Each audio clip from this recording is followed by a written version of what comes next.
नमस्कार, आप देख रहे हैं न्यूज़ 9 नेटवर्क और मैं हूं आपके साथ इस वक्त अरविंद कुमार सिंह। देश और दुनिया की तमाम छोटी और बड़ी खबरों के साथ शुरुआत करते हैं आज की खबरों का सिलसिला।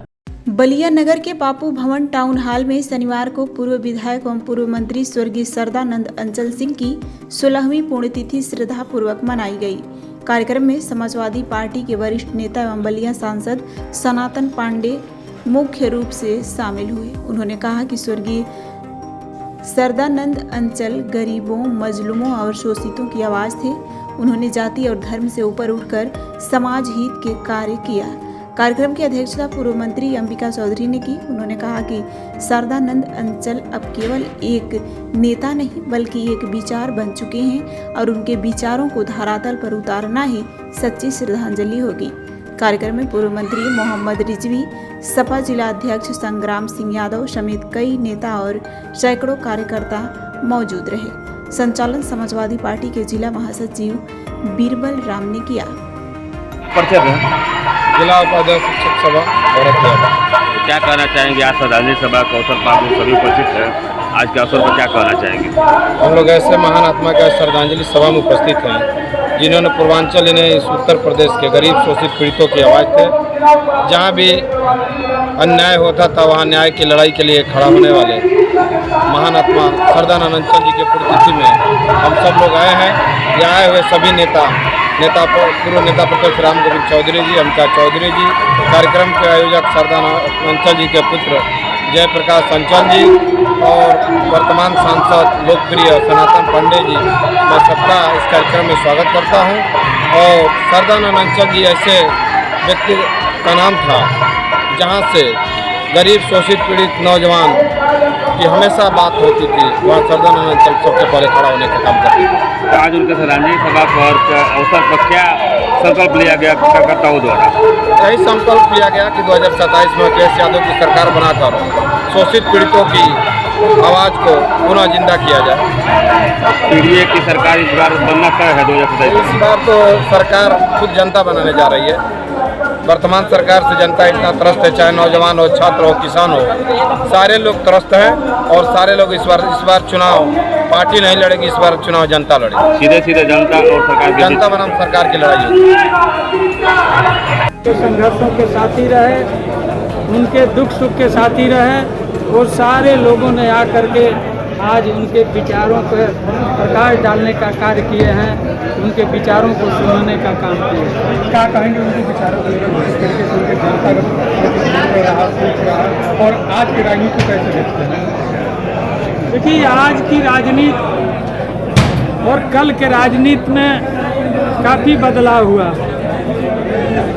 उनके ज़माने में पाक शाक राजनीति थी और उन्होंने निश्चल रूप से चाहे किसी जाति वर्ग समाज के लोग हों, अगर उनके पास गए हों तो जितना उनको चल करके उसकी मदद करने की आवश्यकता होती थी उससे भी अधिक चल करके वो लोगों की मदद करने का काम करते थे। उनके अंदर न कोई छल था, न कोई भेद था, न कोई भाव था। यानी अनवरत अपने जिंदगी को पाक साफ राजनीति में पाने का काम किया था। इसीलिए आज जहां भी उनके नाम पे कोई भी छोटा बड़ा कार्यक्रम हम लोग करते हैं, हजारों की तादाद में लोग जुट करके उनके विचारधाराओं को प्रासंगिक करने का काम करते हैं। आज हम लोग 16वीं पुण्यतिथि मना रहे हैं और सुबह से काफ़ी लोगों का तांता लगा रहा यहाँ श्रद्धांजलि अर्पित करने के लिए। अन्य जगह भी लोग कार्यक्रम कर रहे हैं। इसलिए आज हम लोग यही महसूस करते हैं कि जब कोई आदमी संकट में पड़ता है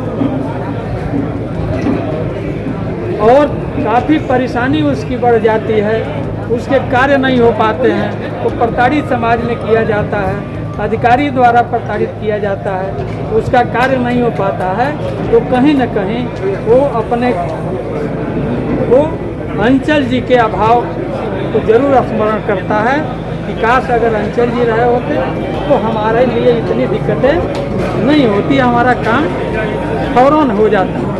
इसलिए कि जो भी उनके पास गया उन्होंने पूछा कि क्या है, उसकी बात सुने, फौरन चिट्ठी लिखना, उसके लिए संबंधित अधिकारी को टेलीफोन कर देना, ये कह करके उसे विदा करना, ये चिट्ठी लेकर के जाओ, दे देना, हमने अधिकारी से बोल दिया है, अगर तुम्हारा काम नहीं होगा तो मैं बता दूँ, तुम मुझे बताना, मैं पुनः उससे बात करने का काम करूँगा।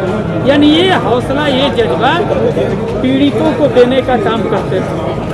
तो आज वैसे महामानव की आवश्यकता है जो आज खटक रहा है, हम लोगों को भी खटक रहा है। क्या कुछ ऐसे उनके सपने हैं जो अधूरे हैं जिसको आप पूरा करना चाह रहे हो, या आपके सरकार बनने के बाद उस चीज़ को आप पूरा करना चाह रहे हो? देखिए, काफ़ी हम लोग प्रयास करते हैं, लेकिन हम लोग सावधान अंचल नहीं बन सकते। हम उनके विचारधारा को पहुंचाना चाहते हैं जन जन तक, कि जो जिस पद चिन्हों पे चल करके, जिस संघर्षों में उन्होंने अपने को पाला बड़ा किया और आम जनता के लिए समर्पित किया, आज उस चीज़ की आवश्यकता है। इसलिए कि युग बदल रहा है तो व्यवहार भी बदल रहा है। अब वो दिन हम लोग देखे हैं, बहुत छोटे छोटे थे, इमरजेंसी लगी हुई थी और इमरजेंसी में बहुत प्रेशर था शासन प्रशासन का। जब भी कोई बात होती थी 2 दिन पर 4 दिन पर 5-5, 10-10 गाड़ियाँ लेकर के बहुत दरवाजे पर दस्तक देती थी कि अंचल जी कहाँ हैं, उनको गिरफ्तार किया जाए। उन्होंने 19 महीने तक लगातार निशा में बंद रहे, जेल काटे, और उसके बाद भी उस समय इतनी सुख सुविधाएं भी नहीं थी, बहुत अभाव था। और खासकर हम लोग बलिया के एकदम पश्चिमोत्तर इलाके से आते थे, अच्छी रोड भी नहीं थी, कई घंटा बलिया पहुंचने में लग जाता था, और जो बलिया आ जाता था उसको जाने में दिक्कतें हो जाती थी, यानी उसको ठिकाने की आवश्यकता होती थी कि हम रात कहाँ बिताएं। तो ऐसी परिस्थिति में उस समय हर जन तक, हर परिवार तक अपनी एक पहचान बना पाना बहुत कठिन था। आज तो अच्छी रोडें हैं, सबके पास साधन है, छोटा नहीं तो बड़ा नहीं है तो छोटा तो साधन है, लेकिन उस समय साधन का अभाव था। गांव-गांव में पैदल चल करके उन लोगों के दुख सुख को बांटने का काम करते थे। आज इसीलिए जिनके दुख सुख के वो साथी थे, आज उनके स्मृतियों को प्रणाम करता है। जहाँ भी कार्यक्रम होता है, बेहिचक अपना काम धंधा छोड़ करके वो अपने साधन से, अपने संसाधन से वहाँ पहुँच करके जननायक शारदा अंचल जी की स्मृति को प्रणाम करते हैं, उससे